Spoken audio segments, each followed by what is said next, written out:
Dorego, bonjour. Bonjour. Vous êtes directeur chez Siltea Talent Consulting et nous allons parler de la culture conformité. Alors, appliquée aux établissements bancaires et d'assurance, de quoi s'agit-il? Au-delà des règlements et des normes à respecter, la culture conformité regroupe le leadership, l'organisation, mais également les pratiques qui permettent aux entités de consolider la confiance avec leurs parties prenantes, le régulateur, les actionnaires, mais également les clients, bien sûr. Alors, pourquoi est-ce que c'est une priorité pour ces acteurs? Les acteurs des secteurs de la banque et de l'assurance doivent agir de manière responsable et conforme et adopter des comportements qui véhiculent des valeurs éthiques pour développer leur activité tout en maîtrisant leurs risques.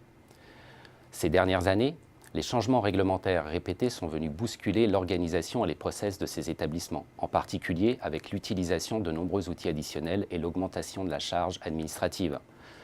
Autant de difficultés pour le management de ces organisations qui, plus que jamais, doivent être porteuses de valeurs et de sens collectif autour de la réglementation afin de renforcer la confiance des collaborateurs et des clients. Et quelle est votre vision du niveau de maturité de la diffusion de cette culture conformité?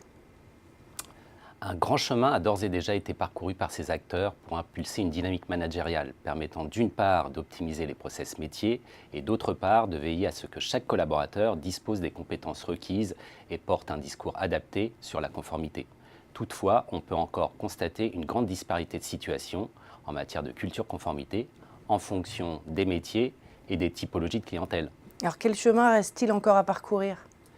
Pour faire un pas supplémentaire dans la diffusion de la culture conformité, la transformation managériale mais également organisationnelle se révèle indispensable. D'une part, pour donner du sens à la réglementation et en faciliter la compréhension des collaborateurs, accompagner ces mêmes collaborateurs dans l'appropriation des éléments de langage et des postures et faire évoluer la fonction conformité d'un rôle de conseil à une véritable fonction de maîtrise des risques.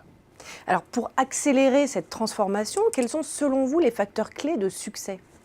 Nous sommes persuadés que cette transformation doit se construire autour de 3 éléments clés.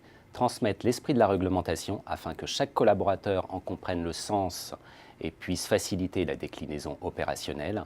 Embarquer le collectif autour de la conformité. Et enfin, allouer les moyens nécessaires aux enjeux de time to market avec une approche par les risques. Alors, est-ce que vous nous donneriez un exemple?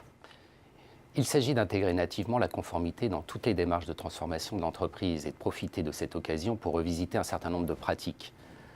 Par exemple, la réglementation en matière de protection de la clientèle a été l'occasion pour un certain nombre d'acteurs de repenser le processus d'entrée en relation et de réduire la durée du parcours client et ainsi profiter du temps consacré par les collaborateurs aux actions de conquête. Mais au-delà des process, des procédures et des outils indispensables à l'application de la réglementation, la conformité n'est-elle pas une question de conscience professionnelle et d'engagement? La question mérite en effet d'être posée. Merci José Dorego pour votre éclairage. Merci à vous.